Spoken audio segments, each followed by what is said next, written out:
boa noite. Ele afirma que fazer intensas economias para poupar, mas poupar de maneira ineficiente é o mesmo que fazer tempestade em copo d'água. Ele é mestre em administração e finanças pela USP, dá aulas em cursos de pós-graduação e MBAs. Com experiência prática e acadêmica em finanças dos negócios, planejamento familiar e economia doméstica, desenvolve treinamentos e palestras por todo o Brasil. É autor do best-seller Casais Inteligentes Enriquecem Juntos. Agora acaba de lançar o livro Investimentos Inteligentes para Conquistar e Multiplicar Seu Primeiro Milhão. Aqui entre nós está o consultor financeiro Gustavo Cerbasi. Olá, seja muito bem-vindo. Muito obrigada por aceitar o convite de participar do programa. Obrigado, Fabiano. Prazer estar aqui com você, com os convidados, para falar para os telespectadores de coisas boas como dinheiro. Tá certo. E também estão aqui com a gente o consultor e especialista em Bolsa de Valores, Rogério Garrido, o advogado e planejador financeiro Marco Antônio Johnson e o economista e integrante do Conselho Regional de Economia do Paraná, Daniel Porte. Olá, muito obrigada também por vocês participarem do programa. É uma honra. Obrigado. Boa noite. Como é que você acabou indo parar nesse trabalho de consultor financeiro, de falar sobre finanças pessoais? Bom, eu já desde 99, quando eu me formei, eu era um professor de finanças dos negócios, consultor financeiro das empresas, e eu já vinha crescendo na minha carreira como especialista em finanças para não financeiros. Tinha a minha habilidade reconhecida na comunicação para pessoas que não eram da área financeira. Porque para entender a linguagem da economia não é para qualquer um mesmo, né? Não, realmente. Não, pelo contrário, quando eu comecei minha carreira, eu fui convidado a ser consultor por amigos que já eram consultores financeiros e sabiam que eu não conhecia nada de finanças. Na verdade, diante de trabalhos escolares que tínhamos feito juntos, eles sabiam que eu era a pessoa que pegava a tabela de um, a planilha do outro, a pesquisa de alguém e traduzia aquilo num texto bem escrito. Eu sempre tive facilidade de escrever, isso eu reconheço desde a época do vestibular. Então, eu comecei a ser um consultor financeiro especialista. E mesmo assim você quis fazer alguma coisa ligada com números? Porque era o momento naquele momento eu precisava de um emprego, estava recém-formado, vinha de uma faculdade interessante, da Fundação Getúlio Vargas, tinha um bom currículo, mas estava procurando carreira. E ali foi uma necessidade de ajudar amigos, colegas de classe, uma vontade de corresponder a uma necessidade que era pontual, era um trabalho pontual, eu estava salvando o trabalho de uma equipe de amigos que tinham feito uma grande pesquisa, e eles precisavam desenvolver um laudo para uma grande empresa. E esse laudo foi feito, varei madrugadas fazendo esse trabalho, e ele foi muito bem reconhecido, porque diante do não conhecimento, eu fui a fundo pesquisar, perguntando para um, para outro, livros, e no fundo saiu um trabalho diferenciado não pelo meu conhecimento, mas sim por ter sido um trabalho escrito por um leigo que tentava explicar para leigos como é que havia funcionado um trabalho técnico. E ali, talvez não por qualidades minhas naquele momento, mas por uma oportunidade que a consultoria percebeu, eles viram que havia uma necessidade de se desenvolver finanças de uma forma diferente, contratando alguém que tivesse a habilidade de se comunicar de forma mais leiga, mais popular, sem ter que fugir do aspecto técnico. Ou seja, eu passei a ter meu primeiro emprego como elaborador de laudos. E dali, para aprender a lidar com finanças, foi da prática, conversando com especialistas. Aos pouquinhos comecei a dar aula. As aulas eram para não financeiros, e as aulas para não financeiros eu sempre procurei pontuar com dicas de finanças pessoais. Até que um dia o meu primeiro editor, um dos sócios da minha primeira editora, me convidou para escrever o livro. Eu não achava que era uma grande oportunidade, mas para atender a mais um amigo, eu decidi fazer esse livro. E foi um livro que foi num momento muito feliz, momento que os planos de previdência começavam a crescer no Brasil. O jornalismo, em geral, questionava esse crescimento, como é que as pessoas poderiam agora confiar em previdência, em bancos, em grandes instituições, diante de tantos traumas do passado. E foi com esse crescimento, esse boom dos planos de previdência, que surgiram os especialistas nessa área.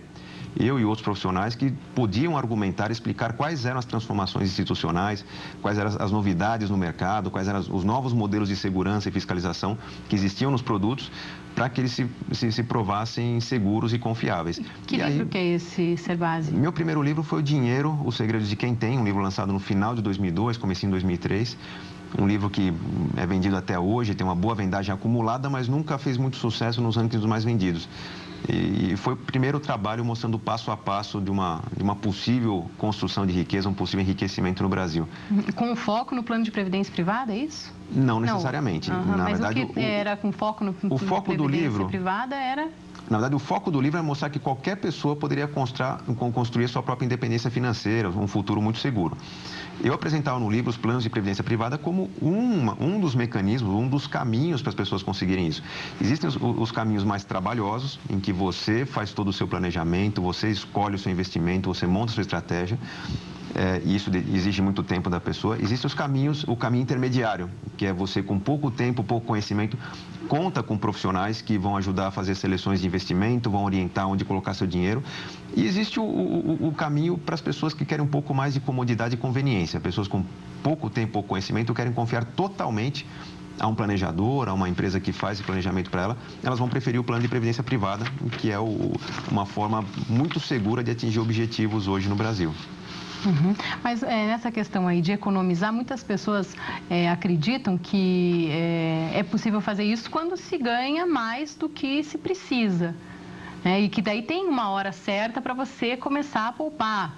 Que enquanto você tem os gastos, tem aquele salário ali já comprometido, muitas vezes já cheio de dívidas para o próximo mês, não dá para fazer economia nenhuma. Sim, mas aí que está o grande erro, porque as pessoas primeiro escolhem um padrão de vida para depois tentar acertar esse padrão de vida. É a história do jovem, eu recebi muitos e-mails e contatos de jovens que dizem que preferem viver a juventude até os 30 anos e depois dos 30 pensar no futuro.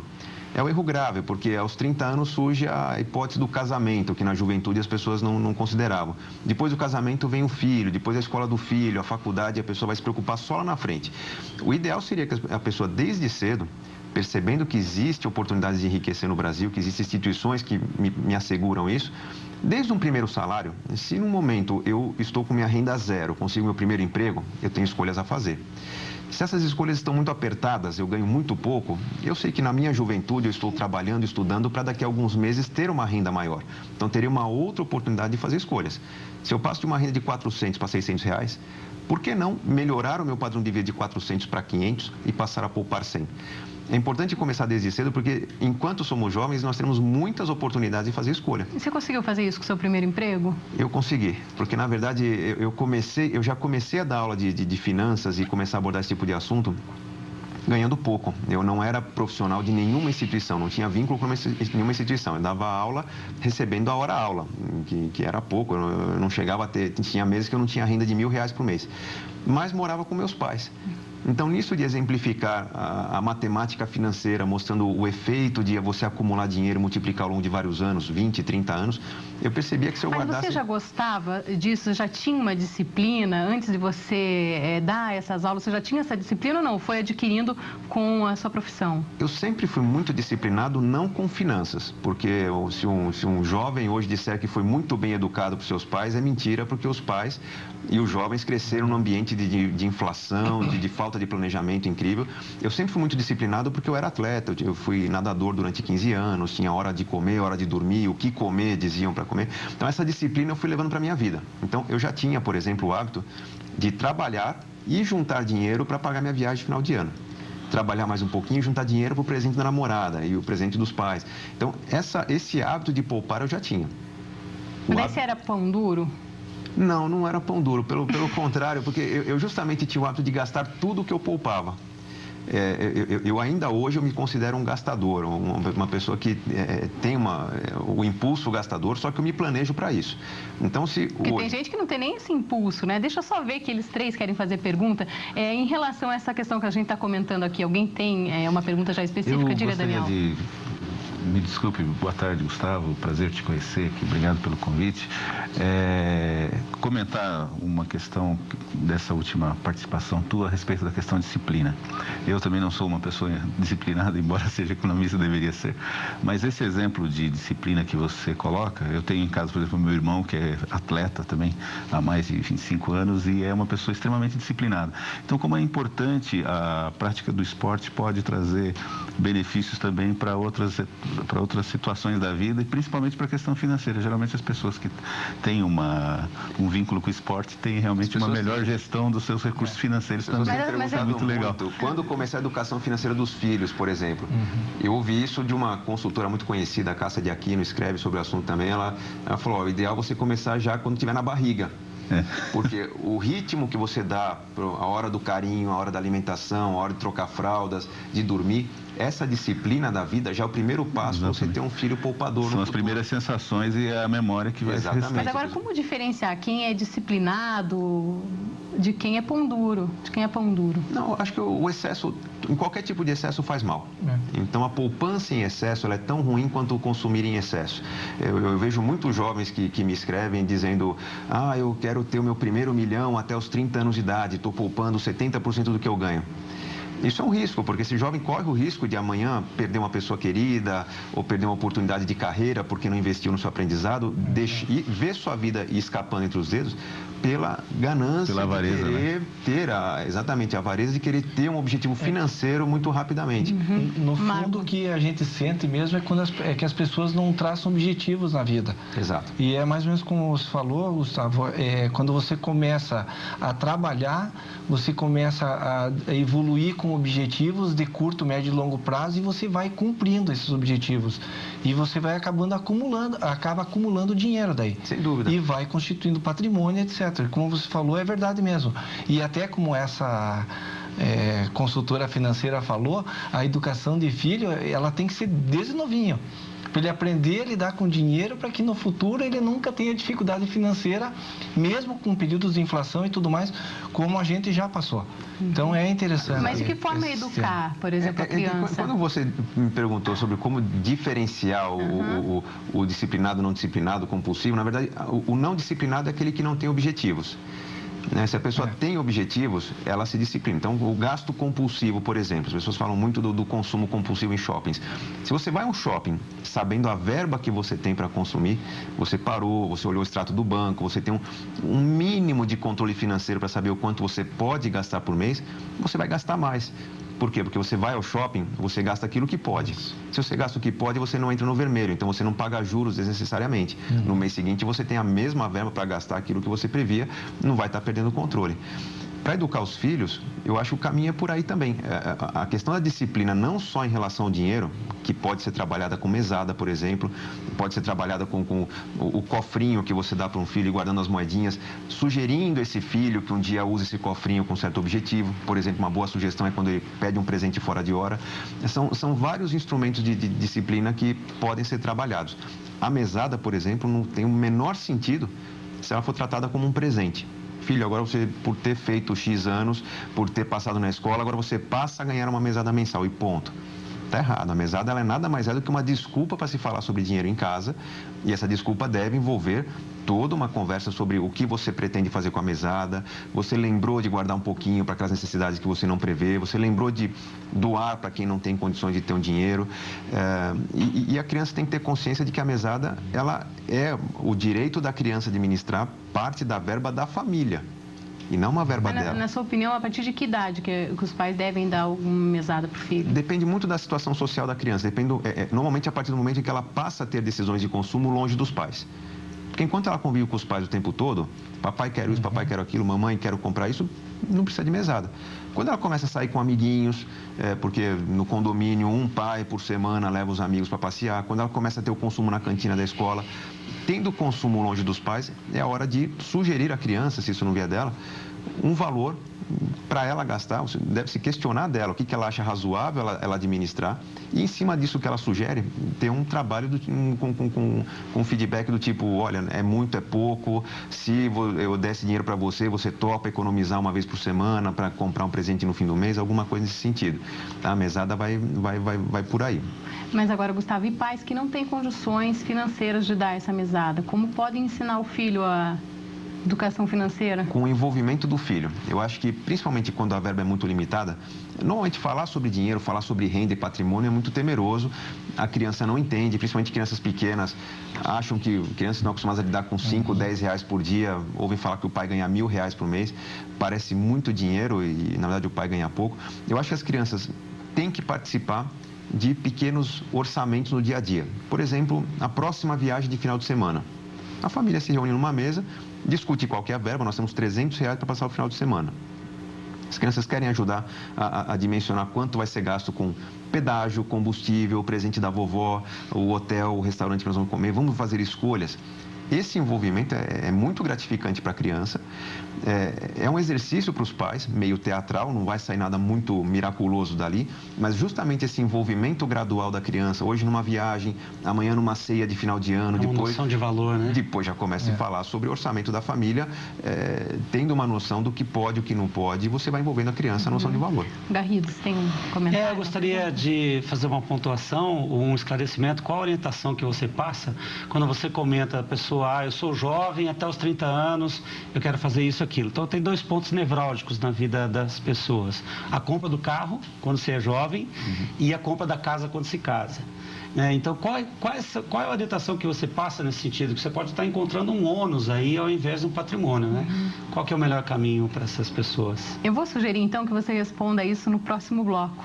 Tá bom? Fazer um rápido intervalo. Eu estou conversando com o consultor financeiro Gustavo Cerbasi e volto já. Não saia daí.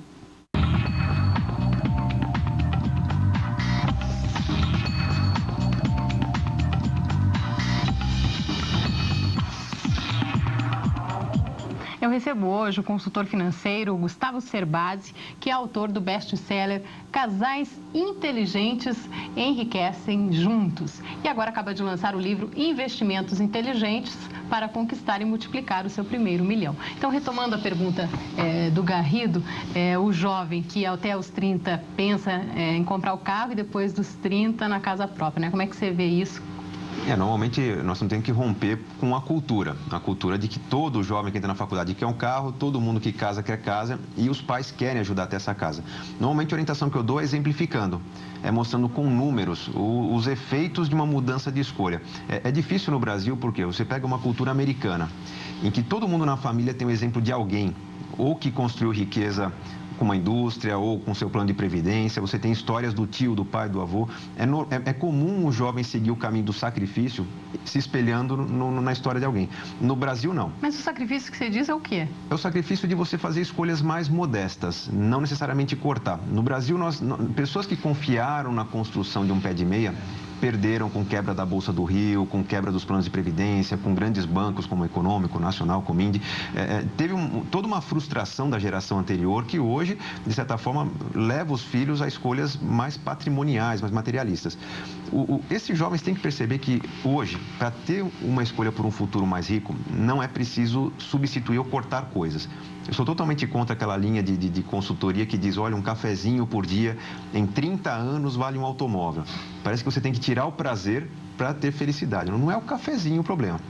O problema pode estar, por exemplo, se você quer garantir o cafezinho, o bombonzinho que te dá um prazer ao trabalhar, o presente que você gosta de dar para as pessoas queridas, talvez deveria ter uma casa 10% mais barata, um carro 5% mais barato. E é isso que eu falo aos jovens. Não é questão de não ter o carro, mas talvez questão de primeiro priorizar o que é mais importante, um pé de meia pequeno, poucos reais por mês, 50, 100 reais por mês, mas que garantem uma aposentadoria muito tranquila depois de 35, 40 anos.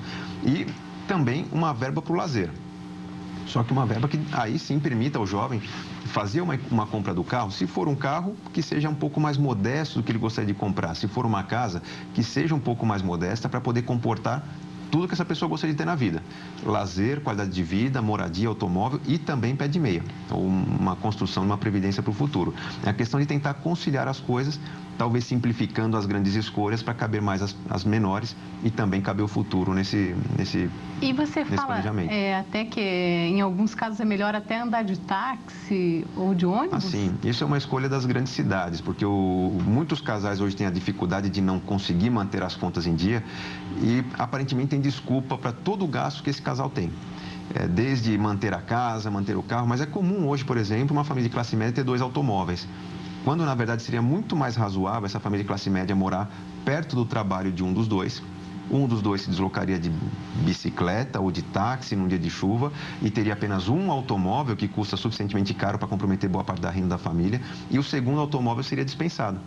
Hoje, fazendo uma conta muito simples, se você gasta menos de 20, 30 reais por dia com o táxi, vai ser mais barato andar de táxi do que você manter um carro, que um carro popular hoje não custa menos do que 600, Mas 700 aí também reais por mês. não tem uma outra questão que é cultural do brasileiro achar que o carro, de certa forma, dá um status, essa questão cultural bastante forte aqui no Brasil? Sem dúvida, mas aí que está, o status tem um preço. O status fora de hora, o status antes da hora, que está empobrecendo as famílias. Não é proibido ter casa própria, não é proibido ter carro. Agora, se você tem um carro bacana, uma casa bacana, se veste bem e não está contribuindo em nada com o seu futuro, uma hora tudo isso vai acabar. Se você faz a escolha, não é exatamente um sacrifício, mas se você diminui algumas escolhas da sua vida, visando manter essas escolhas por uma vida toda, você vai ter muito mais coisa ao longo do seu viver e vai ter uma vida mais equilibrada. Um exemplo clássico, é muito comum as pessoas comprarem, por exemplo, um carro maior porque gostam de viajar. Não, porque eu viajo e eu preciso de uma perua, de um carro espaçoso. Viaja uma vez por ano. E quando você pergunta, é 1, 2 vezes por ano. Então, quanto você está gastando a mais nesse automóvel para uma viagem de 2 vezes por ano? Já comparou com quanto custa alugar um automóvel maior por 5, 6 dias, uma viagem maior, uma viagem de férias? A pessoa não põe na ponta do lápis. Às vezes está pagando 8, 10 mil reais a mais no automóvel, mais o IPVA, que é muito mais caro, mais o seguro, que é mais caro. Quando o próprio consumo, muitas vezes 500 reais, 700 reais de aluguel resolveriam essa diferença e não estariam onerando tanto a família. Tem o consumo do combustível também, né?